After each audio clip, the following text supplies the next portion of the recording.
The job of a saint is surely to love everyone. Of course, any saint would love everyone.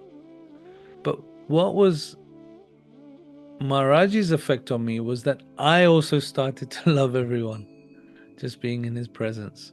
And that was the true miracle. The extraordinary thing was that we were just like butter melting next to fire, next to heat.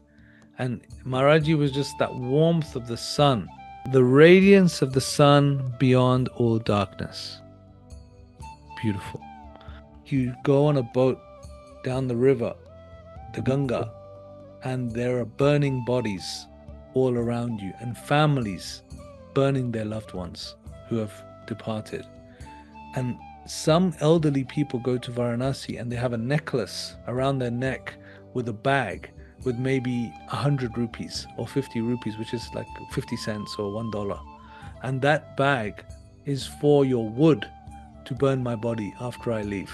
So if I leave the body, then please somebody, can you take this 50 rupees to buy some wood and burn the body?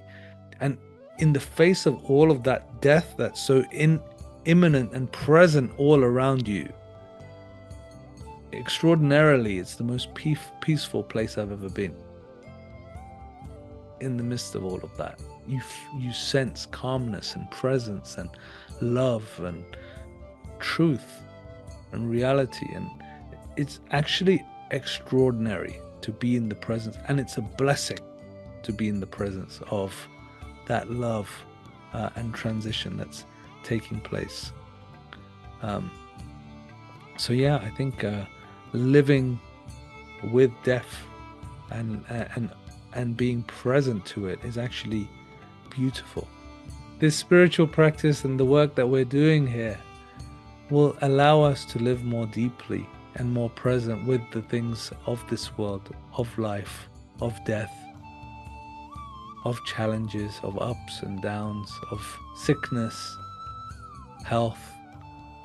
We'll live it more deeply and appreciate that loving awareness. I once asked somebody who lived with Maharaji in New York, Michael, he was with Maharaji in the 60s, and I asked him, what was it like to be with Neem Karoli Baba? And he said, oh, it wasn't peaceful. If that's what you were thinking, it wasn't peaceful. And I said, well, how would you describe it then? His eyes lit up and he said, it was cosmic. It was cosmic, being around that energy of, somebody's asking him such a serious question. Maharaji, what do I do at the moment of death? How do I understand the Gita? How do we do this? And he says, tie yourself to a boulder, jump off the river, and you'll see God if you really want to meet God right now. Just in a joking way. But I think, when Ram Dass was asked, what would you do again at the end of your life? He said, I would be more silly. He said, if I was to go again, I would be more silly. I would be more playful, to be like a child, and to enjoy the presence of those around us and to take it more lightly, this journey that we're all on. And we're all just walking each other home, right? Like as he kept saying, we're all just walking each other home. So we want to explore the Gita, but we also want to enjoy the cosmic humor of it all, that we're just on a journey. And although we have the name and we have the practice that we want to do, Hanumanji's playful, Maharaji's playful. Even when he was going to rescue Sita and all of this work that he was doing, he would go and shake the trees and eat all the fruits as they're falling off and be playful and jumping around. And when the demons in Lanka burnt his tail, he would take that tail and then light the Lanka and be just playful in everything that he was doing.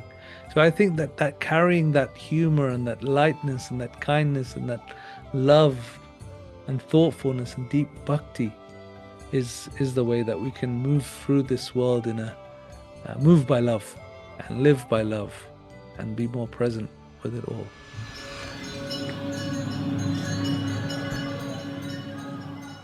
So today we'll complete chapter 7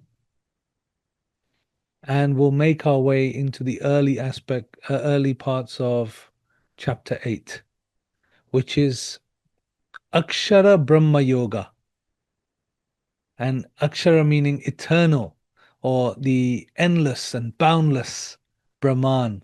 And so for me, I feel like the Gita is going to take us from Karma Yoga section now into knowledge, Upanishad.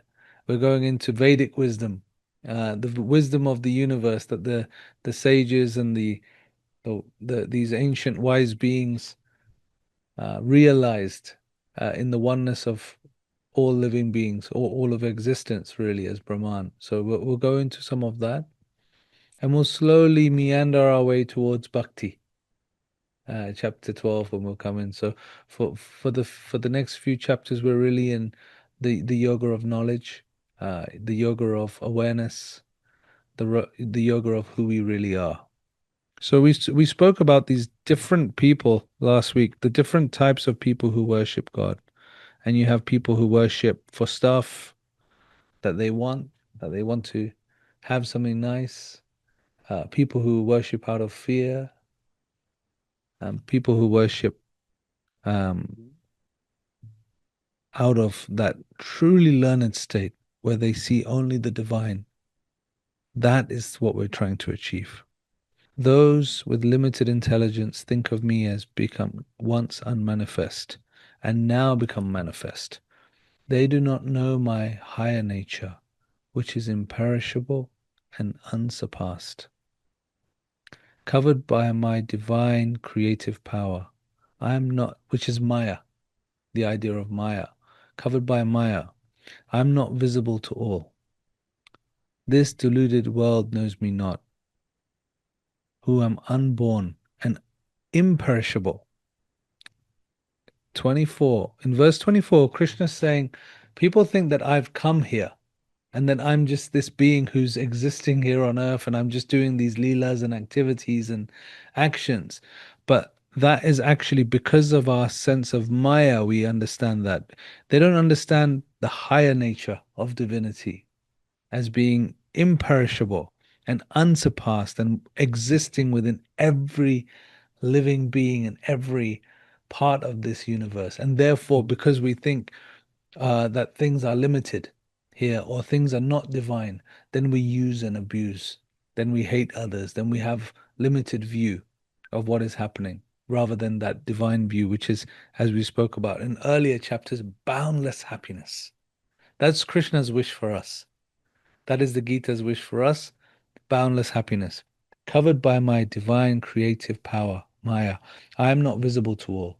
This deluded world knows me not, who am unborn and imperishable. This is a famous verse. O Arjuna, verse 26. I know all beings that have existed in the past. I know all beings that have existed in the present. And I know all beings who will exist in the future. But no one, in fact, knows me. Let's see the word. Vedaham samatitani vartamanani cha Arjuna bhavishyani cha bhutani mam tu veda nakaschani nakaschana. I just wanted to share something about the Kena Upanishad, which is really dear to me, and one of the Upanishads that I discussed with Ram Dass in for the book Be Yourself. And in that Upanishad, the term used is Pratibodha Gyan.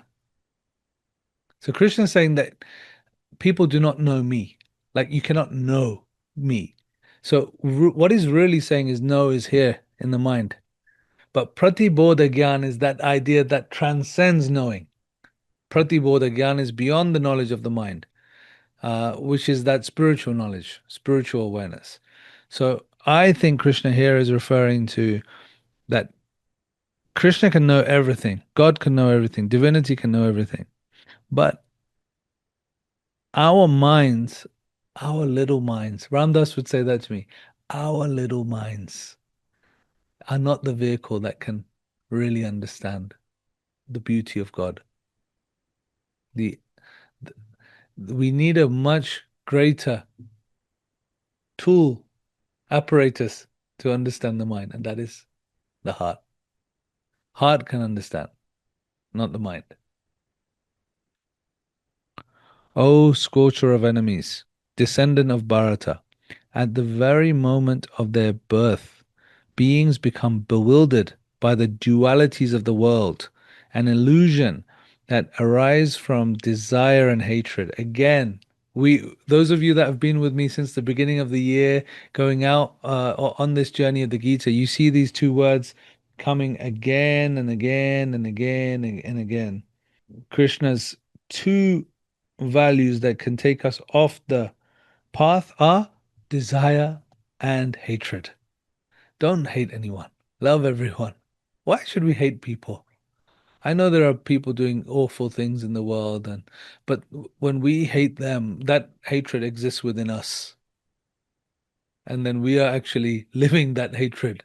We actually embody that hatred within our own hearts, within our own lives. So I think Krishna is very clear here that this desire which is not in line with Dharma and hatred are the two. Uh, Often he speaks about the illusions that arise from the delusion that arrives from them because they're constantly in a state of duality. For those who evil has become an end and whose deeds now have become dharmic, have become virtuous, being freed from duality, they worship me.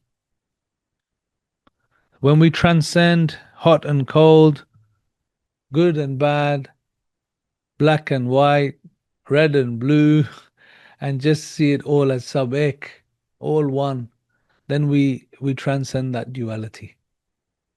This is what Krishna is saying. In that state, our deeds also become good. And these are the last two verses of chapter 7. So we'll be completed. I always feel it's such a wonderful thing to end a chapter. You know, like we've ended a yoga or an exploration of a certain type of yoga, and this one was about knowledge, about wisdom. But here in the last two verses, Krishna will prompt what he's going to talk about next. So it's kind of a little introduction to chapter 8. Bear with me on these as I read it and kind of let them sit because we'll be spending the rest of the session really exploring the ideas in these two verses. Those who take shelter of me and who strive from release from old age and death come to know all aspects of Brahman. There's a clue. All aspects of Brahman. So, what are these various aspects of Brahman? We'll go through those in the following verses. But Krishna is saying, if you want liberation, you have to take shelter in God's um, grace, in God's presence, and give it up. Give up the ego to that higher force. Um, for me, I use the word Maharaji's blanket. In fact, we have coming up next week on June the 15th. For those of you who wish to travel down to London, we'd love to invite you to chant some Hanuman Chalisas with us on 15th June in Luton, where we'll be reciting Hanuman Chalisas and feeding everybody who comes. And so you become in that blanket, but you are also become Maharaji. So you are Maharaji's big form that comes. And in Kenchi Dham, in the ashram, in Neem Karoli Baba's ashram, they'll be feeding around 3 to 400,000 people on the 15th of June. And so Siddhima used to call that Maharaji's big form.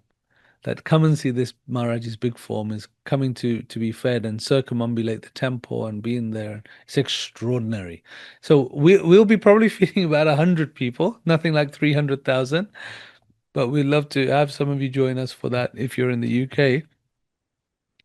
And I think of that idea of shelter, taking shelter in God's blanket, taking shelter in God's abode, and allowing everything we want to do to be God's work. And then it's not us getting tired from the work or getting um, overwhelmed by any given situation. It's us just turning up to serve Ram. In the Sundarkand, I spoke to someone about this verse today. In the Sundarkand, Hanuman, uh, he says, I will rest once Ram's work is done. So beautiful. I will rest and once Ram's work is done. And when will Ram's work be done on this earth? With the amount of adharma we have in the world, environmental struggles, hatred, envy, greed, jealousy. There are 100 Kauravas, but only 5 Pandavas. So we only need 5 Pandavas. Just a few of us can transform the situation with God's blessings and grace.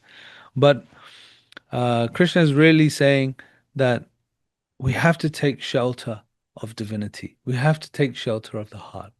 We have to take shelter of God. There's no other way. If we want moksha,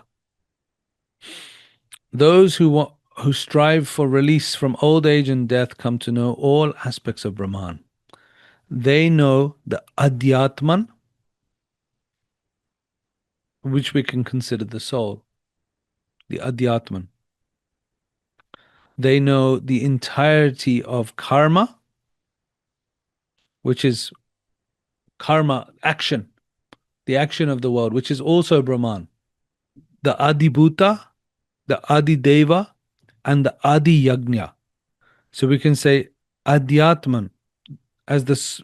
So Krishna discusses how Brahman relates to the soul as the Adhyatman, to action as karma, to creation as Adibhuta, to the divinities in the world as Adideva, and to the sacrifice, the worship as Adi Yajna. All of these are aspects of Brahman. Everything is Brahman. But there's different aspects when we look into the world. So as we move into chapter 8, Krishna will now explore those in some more detail. They're really important to understand. And so we're moving in now to chapter 8 of the Bhagavad Gita, which is Akshara Brahma Yoga. Arjuna now comes back and asks Krishna, what is Brahman? What is this Brahman? First question. Kim tad Brahma? What is Brahma? What is the Adhyatman? What is karma? What is Adibhuta? And what is Adideva? Please explain all of these things. Like, as soon as we might read those end verses of chapter 7, we might, okay, you've just told me 4 things that I have no clue what they are. What do these things mean? And Arjuna asked that question in response to Krishna at the end of chapter 7. So now Krishna will explain some of these terms that we can understand in our lives, in philosophy, in a worldview. And there's something I wanted to share. We very much have a philosophy of mind which is, at least I do, framed within a Western frame of thinking. It's a Western scientific method. We're influenced by liberal democracy, or what we believe it to be, in a strong way. We have to be open to some of these ancient ways of thinking because I believe they look at the world in a different way. Like, we are very capitalistic in our outlook. Like, this is my body, this is the physical sphere of it. They look at it in where my body starts and where my body ends is much looser in the philosophy of the Gita or in the yoga. We are much more connected because this body is full of air, this body is full of water. But which part of that is ocean? Which part of that is earth? So we are part of the earth so much more, and it's a much more looser connection. And I feel like growing up in the UK, children would never see a dead body. Like, unless they went to a funeral and the coffin was open, then they might see that. In India, if you visit Varanasi, you'll see dead bodies burning on the street, on the riverbed. Even in the towns and cities, you might see bodies being carried in the street as part of life, the cycle of life. And people are honoring, whereas we hide things away like that. So we have that kind of view that, okay, this is me, I'm protecting this body and this life only, and that's the main priority. And then the less, I think that that's much less in these ideas. The supreme, unchanging principle is Brahman, Akshara Brahman, the unchanging principle. That's how we define it. The soul's individuality is the Adhyatman, like the spark of this fire of divinity. Our individual Atman is the Adhyatman. The creative act which gives rise to the diverse forms of living beings is defined as karma. Creative act here is visarga, is the outgoing creative force that gives rise to the material entities of this world. Karma is the grand work of creation. It's all of this action that creates this world that is also part of Brahman. The principle of change is the Adibhuta, the universal person. Purusha, Purusha, the internal indwelling universal person, is the Adideva. And it is I who is situated within the body as Adi Yagya. And here's Krishna's defining himself as the offering. Like, it's all Brahman, but here Krishna's defining himself as the offering. So just think about when you're next meditating. You're sitting straight and you're doing that practice of meditation. Or think about when you're performing your puja and you're offering arti, or you're singing a Hanuman Chalisa, or you're playing kirtan with a micro, or you're serving people, the act of the offering. Krishna is saying, I am the Adi Yagya. I am the Adi Yagya. Adi Yagyoham evatra dehe deha vratam vara. I am the offering that people do. Okay. So what happens when we die? Upon quitting this body, one who exclusively remembers me at the moment of death attains my nature. Of this, there is no doubt. Maybe this is a good reason why to chant Ram Nam all the time. Just in case it happens, we'll be reciting Ram Nam when it happens. Upon quitting this body, one who remembers me at the moment of death attains my nature. Of this, there is no doubt. It's said that Gandhi, when he was shot at that moment, when he was leaving the body, hey Ram, he left in that moment. So, we practice now, but when we need it at that last moment, it's considered in the traditions very auspicious. Like many of these traditions will say that at the moment of leaving the body, if you could say God's name, then that is the most beautiful thing you can do. In fact, I can remember a few years ago when my grandmother was passing away, we would, as she was leaving the body, and she was lying there, we would whisper in her ear, Ram, Ram, Ram, so that even any consciousness that she had in it was such a beautiful passing as she left the body, all her family around her, all of us sitting together, children, elderly, her children, all of us together, maybe 30 or 40 people surrounding her as she was in those phones, but we were whispering Ram in her ear as she was, so just remember the name as you're leaving, and just having that love. And I often talk about how Maharaji, as a realized being, don't I? Like I've mentioned many times in these talks, why does he chant Ram Nam all the time? Why? He's a realized being already. Ram, Ram, Ram, Ram, Ram. I love listening to his voice chanting Ram Nam. And he's just in the presence of what Krishna is saying here. He's in God's presence all the time, constantly chanting Ram, Ram, Ram, Ram, Ram. O son of Kunti, whatever state of being one remembers at the end, while leaving the body, that state is what people will attain. Therefore, at all times think of me and fight, intellect and mind intent on me, and you will come to me. Of this there is no doubt. O Partha, with mind firmly fixed in the practice of yoga, constantly meditating, one attains the supreme divine person.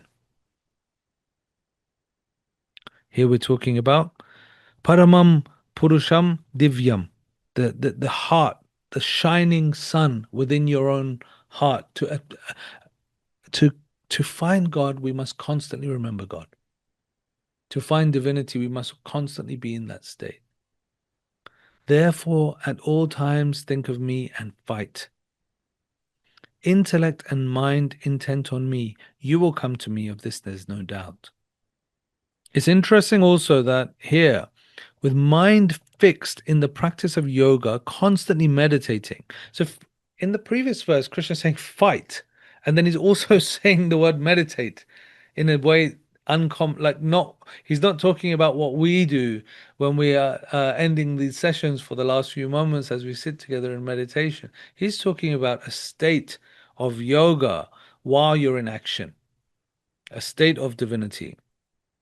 One should meditate on the supreme divinity as the ancient seer, as the ruler, as the one smaller than the smallest atom, as the support of all, with inconceivable form, and who has radiance of the sun beyond all darkness. I wonder who's taking notes of those special verses that I keep mentioning to put on the wall. Poster verses. This is another one. Verse number 9 of chapter 8. One should meditate on the supreme divinity as the ancient seer, as the ruler, as the one smaller than the smallest atom, but as the support of all, with inconceivable form, and who has the radiance of the sun beyond all darkness. I'm going to refer to something that I've referred to a couple of times, but when Larry Brilliant was with Maharaji in this beautiful book, diary entry in Moved by Love by Parvati Marcus, he describes what it was like being with Maharaji. And he says, the job of a saint is surely to love everyone.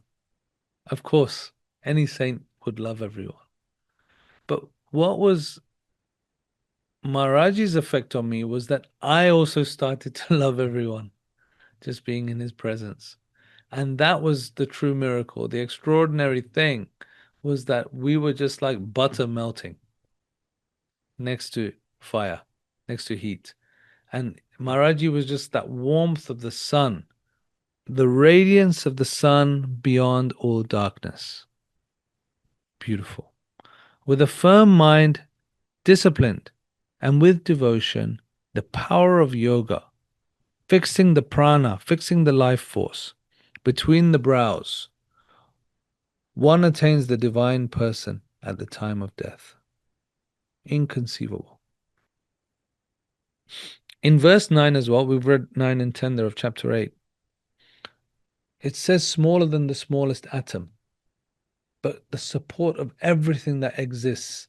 And for those of you who would know the Hanuman Chalisa, Sukshma Rupa, Bhikata Rupa, there is a moment where Hanumanji becomes smaller than a mosquito and flies into the mouth of a demoness. But there's also Bhikata Rupa, where he becomes bigger than a mountain. And in the Upanishads as well, we have these descriptions of Brahman being smaller than the smallest aspect of the world. In fact, there's one Upanishad which talks about a seed being cut, and a seed being cut again, and a seed being cut again, and a seed being cut, and saying, where is your Brahman? Keep looking, you'll find Brahman. Keep cutting the seed and you'll find God. Just keeps cutting it smaller and smaller. But then we also have the vastness of the entire cosmos. So think of it as the smallest of the smallest of the smallest, and also the biggest and the biggest of the biggest. Sukshma Rupa, Bhikata Rupa. With a firm mind, disciplined, with devotion, with love, and the power of yoga, fixing your prana between the eyebrows, attain the supreme divinity at the time of death. Now, I shall now declare to you that state which the knowers of all the Vedas call the unchangeable, to which all of the great saints are freed of desire and passion, and those who enter brahmacharya live, closing the gates of the body and fixing the mind on the heart. The yogi establishes the life breath at the top of the head and becomes situated in the process of yoga. One who leaves the body in this way while vibrating the syllable Om, the sound of Brahman, and remembering me, attains the supreme destination. I am easily attained by a yogi who is ever disciplined and who steadily remembers me with an unalloyed heart. Those great souls who have attained the supreme perfection, who have achieved me, no longer take place in this place of no longer take birth in this place of impermanence and suffering, dukkha. From the regions of the earth to the realms of Brahma, all these worlds are places of repeated birth and death. But having once come to me, Arjuna, one need not take birth ever again. I think I want to pause on the Gita verses there for a moment and just reflect on these ideas around when we die. One of the things Ram Dass did when he came back from India was establish the Living Dying Project. And he actually used to, it's quite strange, but he used to go and sit with people as they were dying and just be present with them in those moments of suffering, to actually calm them, to hold their hand, maybe light a candle and be in that presence and make it a sacred yajna, a sacred offering, a sacred time to leave the body, and make that a peaceful moment in their lives. It was such a thing that really moved me about Ram Dass's social service, because I've studied him so closely. I felt that this was one area of his living with the dying and being present in that way to make this a spiritual transition, even for his own father and his mother, but for many others who are leaving the body. Ram Dass really embraced that part. And I think the only one thing, this Gita is beautiful, but with this, what do we know? We don't know. Only this can know. The Vedas are beautiful. This we don't know. But death we know. It's the surest thing that's going to happen. And so we know that that's coming at some point for all of us in our lives. Well, what is our relationship to death? And how can we cultivate that more realistic understanding and peaceful, loving awareness that this is just a part of the journey, and being truly strong in the face of that death. Uh, and if Ram Nam means boundless happiness, then what greater way to leave this body than to be reciting Ram's Nam and to go in a state of bliss. That is what I feel Krishna's prompting here in Arjuna, who he's telling to fight this war, but do it from that state of duty, responsibility, dharma, compassion,